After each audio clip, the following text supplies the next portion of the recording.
Hello friends, ये है part 2 human reproduction का। तो इसमें हम पढ़ने वाले हैं मेल रिप्रोडक्टिव सिस्टम के बारे में। The male reproductive system is located in the pelvis region. तो ये जो हमारा मेल रिप्रोडक्टिव सिस्टम होता है वो हमारे बॉडी के पेल्विस रीजन में होता है। और ये जो पेल्विस रीजन होता है वो हमारी बॉडी का टांग और एब्डोमेन के बीच का हिस्सा होता है, जिसपे कि हमारी बॉडी का वेट जो है बैलेंस रहता है। It includes a pair of testes along with accessory ducts, glands and the external genitalia। तो इसके अंदर यानी कि ह्यूमन रिप्रोडक्टिव सिस्टम के अंदर चार मेन पार्ट्स होती हैं। पहला तो इसके अंदर दो टेस्टिस होती हैं जो कि स्पर्म प्रोड्यूस करती हैं, और कुछ जो है हमारे एसेसरी डक्ट्स होती हैं जो कि स्पर्म को जो है ट्रांसपोर्टेशन में हेल्प करते हैं, और कुछ ग्लैंड्स होती हैं जो कि कुछ हार्मोन्स वगैरह और कुछ फ्लूइड्स वगैरह जो है सीक्रेट करते हैं। और एक हमारा एक्सटर्नल जेनिटालिया होता है जो कि सेक्सुअल इंटरकोर्स के दौरान यूज़ किया जाता है। The testis are situated outside the abdominal cavity within a pouch called scrotum. तो ये जो हमारा टेस्टिस होता है, जिसको हम शुद्ध टेस्टिस जो होता है वो हमारी बॉडी के हमारी एब्डोमिनल कैविटी के बिल्कुल बाहर होता है, यानी कि बॉडी के बाहर होता है एक पाउच के अंदर। उस पाउच को हम बोलते हैं सुक्रोटम, और इस सुक्रोटम को हम शुद्ध हिंदी में बोलते हैं अंडकोश। क्योंकि इसके अंदर जो है टेस्टिस होता है जो कि अंडे के आकार का होता है, ओवल शेप का होता है। तो आप देख सकते हैं इस डायग्राम के अंदर ये क्या है हमारा। पहले तो ये जो इसके अंदर है ये हमारा टेस्टिस है, और ये जिसके अंदर पैक है जिस पाउच के अंदर ये हमारा सुक्रोटम है।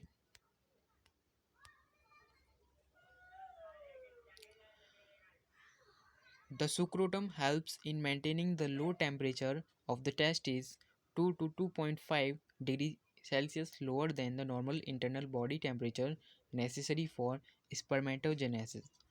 तो ये जो हमारा सुक्रोटम होता है, जो पाउच होता है, वो लो टेम्परेचर को मेंटेन करने में हेल्प करता है, यानी कम टेम्परेचर को मेंटेन करने में हेल्प करता है, जो कि बॉडी से जो है मतलब कि जो बॉडी का टेम्परेचर होता है उससे 2 से लेके 2.5 डिग्री सेल्सियस कम टेम्परेचर इस सुक्रोटम के अंदर रहता है, जो कि बहुत ज़रूरी है हमारे स्पर्मेटोजेनेसिस के लिए, यानी कि स्पर्म को जनरेट करने के लिए, उसको फॉर्म करने के लिए। In adults, each testis is oval in shape with a length of about 4 to 5 centimeter and a width of about 2 to 3 centimeter।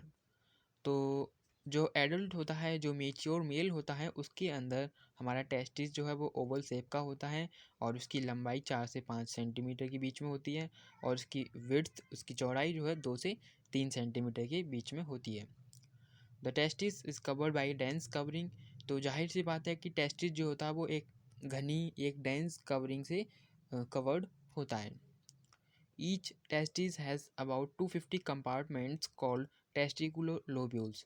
तो हर एक टेस्टिस के अंदर जो है 250 कंपार्टमेंट्स होते हैं जिनको हम बोलते हैं टेस्टिकुलर लोब्यूल्स। तो इन टेस्टिकुलर लोब्यूल्स को देख लेते हैं एक बार डायग्राम के अंदर। तो इस डायग्राम में आप देख सकते हैं कि ये क्या है, ये हमारा टेस्टिस है, और इसके अंदर जो लगभग 250 के करीब बहुत छोटे छोटे रूम्स वगैरह, मतलब रूम की तरह बहुत लोब्यूल्स होती हैं 250, जिनको हम क्या बोलते हैं, testicular lobules.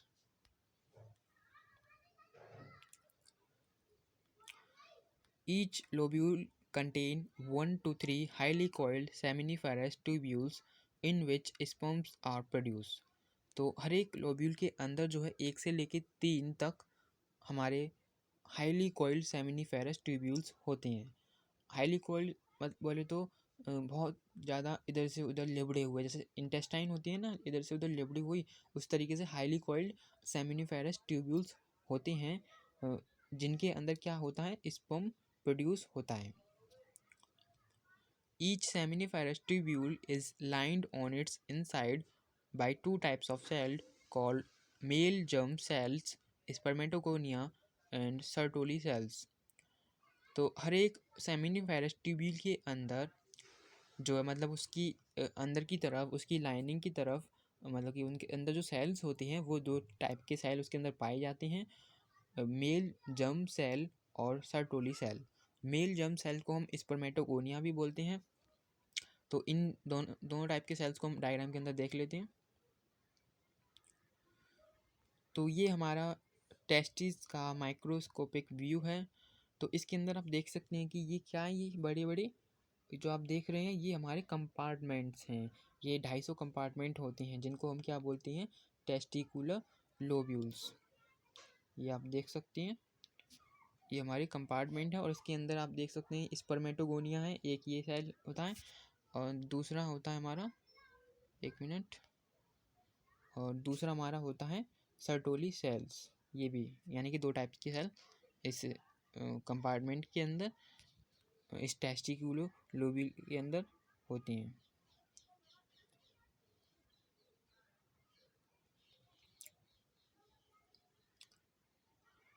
The male germ cells undergo meiotic divisions, finally leading to sperm formation, while Sertoli cells provide nutrition to the germ cells. तो जो हमारा मेल जर्म सेल होता है यानी कि स्पर्मेटोगोनिया, वो मियोटिक डिवीजन करता है और स्पर्म फॉर्मेशन की प्रोसेस करता है, मतलब कि स्पर्म फॉर्म करता है मियोटिक डिवीजन के थ्रू। और जबकि जो हमारा दूसरा सेल होता है सर्टोली सेल, वो इन जर्म सेल्स को न्यूट्रिशन प्रोवाइड करता है। The regions outside the seminiferous tubules called interstitial spaces contain small blood vessels and interstitial cells और Leydig cell। तो ये जो हमारा सेमिनिफेरस ट्यूब्यूल्स होता है यानी कि हाईली कॉइल्ड सेमिनिफेरस ट्यूब्यूल्स, इनके बाहर का जो रीजन होता है, इनके बाहर का जो जगह होती है, उनके अंदर मतलब कि इनके बाहर की जो जगह होती है उसको हम बोलते हैं इंटरस्टिशियल स्पेसेस, यानी कि बीच वाला हिस्सा। मतलब कि दो सेमिनिफेरस ट्यूब्यूल के बीच में कुछ जगह होती है, कुछ स्पेस रहता है, उसको हम बोलते हैं इंटरस्टिशियल स्पेसेस। और इस स्पेस में जो है कुछ ब्लड वेजल्स होती हैं, बहुत छोटी छोटी ब्लड वेजल्स होती हैं और इंटरस्टिशियल सेल्स होते हैं जिनको हम बोलते हैं लेडिग सेल। तो इसकी पोजीशन को, इसकी लोकेशन को हम देख लेते हैं। इसके अंदर ये सेमिनिफेरस ट्यूब्यूल के अंदर कहाँ है, किस तरफ है। तो ये हमारा माइक्रोस्कोपिक व्यू, और इसके अंदर आप देख सकते हैं ये हमारा सेमिनिफेरस ट्यूब्यूल्स ये, और इसके इन दो सेमिनिफेरस ट्यूब्यूल के बीच में जो आपको रेड कलर की ये सब क्या दिख रही है, ये जो स्पेस दिख रही है, ये सब हमारा क्या होता है, इंटरस्टिशियल स्पेस होता है जिसके अंदर इंटरस्टिशियल सेल्स होते हैं।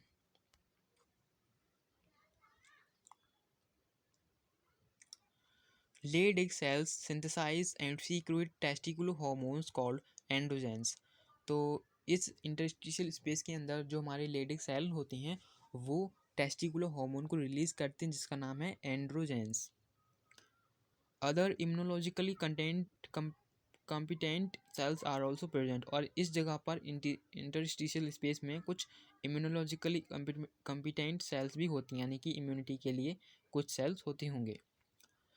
The male sex accessory duct include rat testes, vasa efferentia, epididymis and vas deferens। तो अभी हमने पढ़ा टेस्टिस के बारे में। अब हमारा दूसरा जो मेन पार्ट होता है मेल रिप्रोडक्टिव सिस्टम का, वो है हमारा एसेसरी डक्ट। और इस एसेसरी डक्ट के अंदर चार डक्ट आते हैं, रेड टेस्टिस, वैसा एफरेंशिया, एपिडाइडाइमिस और वैस डिफेरेंस। तो इनकी जो प्रोनाउंसिएशन होती है वो सबकी अपनी अलग अलग हो सकती है, कोई रेड बोलेगा, कोई रीट बोलेगा, कोई वैसा बोलेगा, कोई वैश बोलेगा। तो जिसको जैसा अच्छा लगे वो वैसा बोले। तो इनकी एक बार हम इनकी लोकेशन भी देख लेते हैं, डक्ट्स जो हैं, ये ट्यूब्स जो हैं वो कहाँ कहाँ पर हैं। तो ये जो जितने भी ट्यूब्स हैं ये अपने सीरीज़ वाइज में हैं। सबसे पहले तो ये जो हमारा रेड टेस्टिस है, ये बिल्कुल कंपार्टमेंट जो होती है हमारे क्या बोलते हैं उनको, सेमिनिफेरस ट्यूब्यूल, उनको जोड़ते हैं वैस एफरेंशिया से। और ये वैस एफरेंशिया जोड़ते हैं इनको एपिडाइडाइमिस से। एपिडाइडाइमिस जोड़ते हैं इनको वैस डिफेरेंस से। और वैस डिफेरेंस जुड़ जाता है हमारे यूरेथ्रा में। तो आई होप आपको समझ में आ रहा हो कि इनकी लोकेशन किस तरीके से, ये बिल्कुल सीरीज वाइज हैं, मतलब एक के बाद एक जो है जुड़े हुए हैं। और बाकी का हम आगे इनका पता चल जाएगा। The seminiferous tubules of the testes open into the vas efferentia through the red testes. तो जो हमारा सेमिनिफेरस ट्यूब्यूल होता है टेस्टिस के अंदर, वो ओपन होता है वेस एफिडेंसिया में, मतलब कि वो जुड़ा हुआ होता है वेस एफिडेंसिया से, किसके द्वारा? रेड टेस्टिस से। तो इसकी देख लेते हैं ये लाइन क्या कहना चाह रहा है। तो ये हमारा क्या है, टेस्टिकुलर लोब्यूल्स होते हैं इनके अंदर 250, वो जुड़े हुए होते हैं वेस एफिडेंसिया से। और किसके द्वारा जुड़े हुए हैं? जिस ट्यूब के द्वारा जुड़े हुए हैं उसको हम बोलते हैं रेड टेस्टिस। ये हमारा पहला डक्ट है इसके अंदर।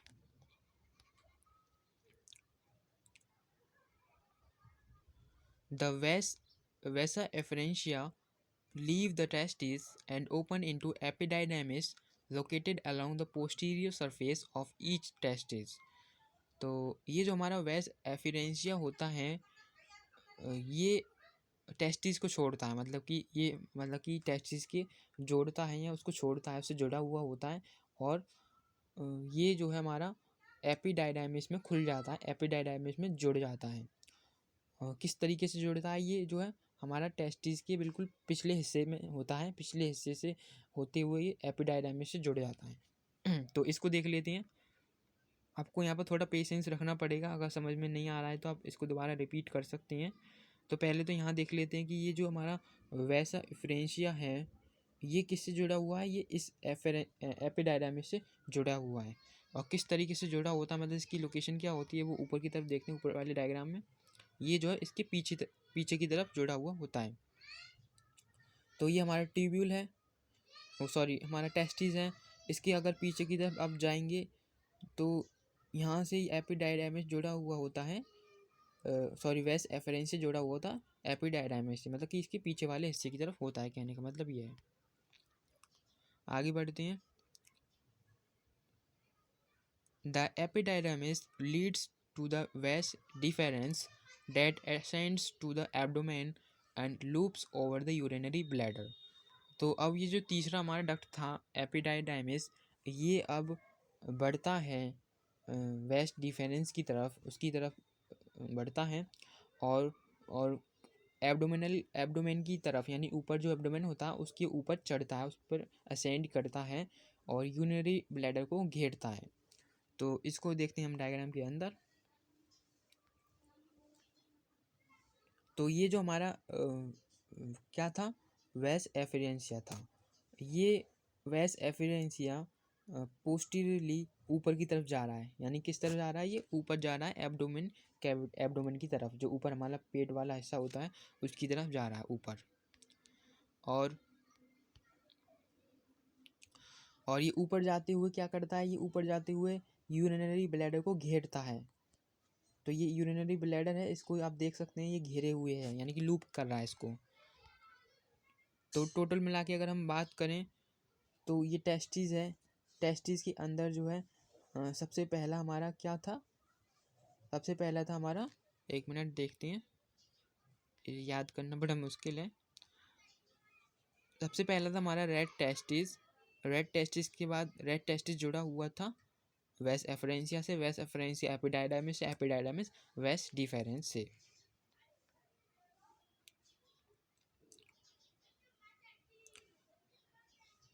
It receives a duct from seminal vesicle and opens into urethra as the ejaculatory duct. तो ये जो हमारा वेस डिफरेंस होता है, सबसे लास्ट वाला डक्ट, वो मतलब कि उस डक्ट में जो है एक और डक्ट जुड़ जाता है, एक और ट्यूब जुड़ जाता है, जो कि कहाँ से आता है? सेमिनल वेसिकल से आता है। और ये दोनों जब जुड़ जाते हैं तो हम इसको बोलते हैं इजैकुलेटरी डक्ट, जो कि इजैकुलेटरी डक्ट बोलते हैं जब ये दोनों जुड़ जाते हैं एक ही ट्यूब के अंदर, और उस ट्यूब को हम इजैकुलेटरी डक्ट बोलते हैं। और ये इजैकुलेटरी डक्ट जो है यूरेथ्रा से जुड़ा हुआ होता है। ये यूरेथ्रा भी एक तरीके का डक्ट है, एक ट्यूब है जो कि कहाँ से आता है? यूरिनरी ब्लैडर से। तो इसकी पोजीशन भी देख लेते हैं एक बार। तो ये हमारा, एक मिनट, ये हमारा क्या था? ये हमारा आ रहा है वेस्ट डिफरेंस। ये यहाँ तक गया वेस्ट डिफरेंस, और यहाँ पर हमारा क्या है? ये हमारा यहाँ पर सेमिनल वेसिकल था, ये जो लंबा सा ट्यूब दिख रहा है, और इस ट्यूब से जो है मतलब सेमिनल वेसिकल से एक ट्यूब जुड़ जाता है, इसके अंदर एक डक्ट जुड़ जाता है। जब ये दोनों जुड़ जाती हैं तो इसको हम बोलते हैं इजैक्यूलेटरी डक्ट। और इजैक्यूलेटरी डक्ट जो है यहाँ से यूरेथ्रा से जुड़ जाता है, जो कि कहाँ से आ रहा है, यूरिनरी ब्लैडर से, और ये दोनों जुड़ते हुए यूरेथ्रा बाहर की तरफ निकल जाता है। तो ये है इसकी location. These ducts store and transport the sperms from the testes to the outside through urethra। तो ये जितने भी हमारे डक्ट थे अभी हमने पढ़े 4 तरीके के डक्ट, ये क्या करते हैं, ये स्पर्म को स्टोर करते हैं और ट्रांसपोर्ट करते हैं टेस्टिस से यूरेथ्रा की हेल्प से, यूरेथ्रा के द्वारा बाहर की तरफ। The urethra originate from the urinary bladder and extends through the penis to its external opening called urethral meatus। तो ये जो हमारा यूरेथ्रा है जिससे कि ये सब जुड़े हुए हैं, वेस्ट डिफरेंस इजैकुलेटेड डक्ट जुड़ा हुआ था यूरेथ्रा से, ये ओरिजिनेट करता है, मतलब कि ये निकलता है, कहाँ से निकलता है, ये यूरिनरी ब्लैडर से निकलता है। जिस तरीके से गंगा गंगोत्री से निकलती है, यानी कि उसका उद्गम स्थान क्या है, गंगोत्री। यमुना का उद्गम स्थान है यमुनोत्री। इसी तरीके से हमारे इस यूरेथ्रा का उद्गम स्थान है यूरिनरी ब्लैडर। और इस यूरेथ्रा को हम शुद्ध हिंदी में मूत्र मार्ग भी बोलते हैं, क्योंकि इस मार्ग से जो है मूत्र निकलता है।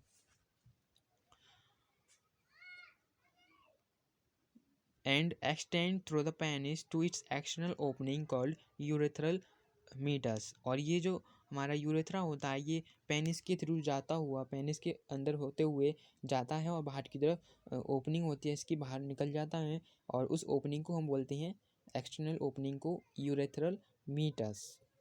मतलब कि जहाँ पर जो है ये यूरेथ्रा मीटस का होता ही मतलब है, मतलब कि मीटस बोले तो हमसे मिलो, यानी कि यहाँ पर जो है ये यूरेथ्रा मिलता है इस इन्वायरमेंट से, बाहर के इन्वायरमेंट से। तो आई होप आपको यहाँ तक सब कुछ समझ में आ रहा होगा। The penis is the male external genitalia. तो जो पेनिस होता है वो हमारा मेल एक्सटर्नल जेनिटेलिया होता है, यानी कि बाहर का जो है वो जननांग होता है, जिससे कि मतलब कि वो अंग जिससे कि हम जनन करते हैं, जिससे कि हम रिप्रोड्यूस करते हैं। It is made up of special tissue that helps in erection of the penis to facilitate insemination।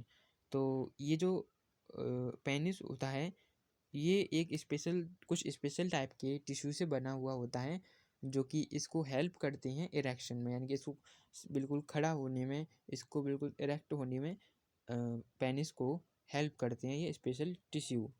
और इस तरीके से ये टिश्यू जो है वो इसको डायरेक्टली एंड इनडायरेक्टली इंसेमिनेशन में हेल्प करते हैं, यानी कि सीमेन को वेजाइना के अंदर डालने में हेल्प करते हैं, उसमें फैसिलिटी प्रोवाइड करते हैं। The enlarged end of penis called the glans penis is covered by a loose fold of skin called foreskin। तो जो पेनिस होता है उसका आगे का हिस्सा जो कि enlarged होता है, जो कि बड़ा हुआ होता है, उस हिस्से को हम बोलते हैं ग्लैंस पेनिस। और ये जो ग्लैंस पेनिस होता है ये कवर्ड होता है एक लूज फोल्ड स्किन से, यानी कि एक ढीली सी स्किन से कवर्ड होता है, और उस लूज फोल्ड स्किन को हम बोलते हैं four skin. The male accessory glands include paired seminal vesicle, a prostate and paired bulbourethral glands. तो ये जो हमारे अब हम पढ़ चुके हैं शुरू से। सबसे पहले हमने पढ़ा टेस्टिस के बारे में, फिर उसके बाद हमने पढ़ा डक्ट्स के बारे में, एसेसरी डक्ट के बारे में, उसके बाद हमने पढ़ा एक्सटर्नल जेनिटेलिया के बारे में। अब हमारा लास्ट पार्ट है मेल रिप्रोडक्टिव सिस्टम का, वो है एसेसरी ग्लैंड्स, यानी ग्लैंड्स के बारे में। तो ये जो ग्लैंड्स होती हैं इसके अंदर 4 तरीके की ग्लैंड्स आती हैं। पहला तो होता है कि इसमें एक पेयर होता है सेमिनल वेसिकल का, एक प्रोस्टेट होता है, और एक पेयर हमारा बल्बोयूरेथ्रल ग्लैंड का होता है। सॉरी, इसमें जो है 3 ग्लैंड्स आते हैं जिसके मैंने आपको नाम बता दिए हैं। Secretion of these glands constitute the seminal plasma which is rich in fructose, calcium and certain enzymes। तो इन ग्लैंड्स के द्वारा इन ग्रंथियों के द्वारा जो हमारा सीक्रेशन होता है, जिन तरल पदार्थों का हम सीक्रेशन करते हैं, उन सबको मिला के एक हमारा मेन पदार्थ बनता है, मेन तरल पदार्थ बनता है, जिसको हम बोलते हैं सेमिनल प्लाज्मा या शुद्ध हिंदी में वीर्य, जो कि किस रिच होता है, जो कि फ्रक्टोज में, कैल्शियम में और कुछ एंजाइम्स में। तो एक बार इनकी उसको देख लेते हैं कि क्या क्या सीक्रेट करती हैं। तो हमारा जो सेमिनल, इनकी लोकेशन भी देख लेते हैं पहले तो सेमिनल वेसिकल आपको दिख रहा होगा डायग्राम के अंदर, यहाँ पर। तो ये जो आपको ट्यूब दिख रहा है, ये क्या है, सेमिनल वेसिकल है, जिसमें कि शायद सीमेन बनता है या उसमें स्टोर होता है। और ये जो आपको दिख रहा है, ये क्या है, ये हमारा प्रोस्टेट ग्लैंड। और इसके अंदर यहीं पे एक बहुत छोटा सा ग्लैंड होता है, जिसको हम बोलते हैं बल्बो यूरेथ्रल ग्लैंड। और ये 3 ग्लैंड होते हैं टोटल, जिनके बारे में हमने अभी जाना।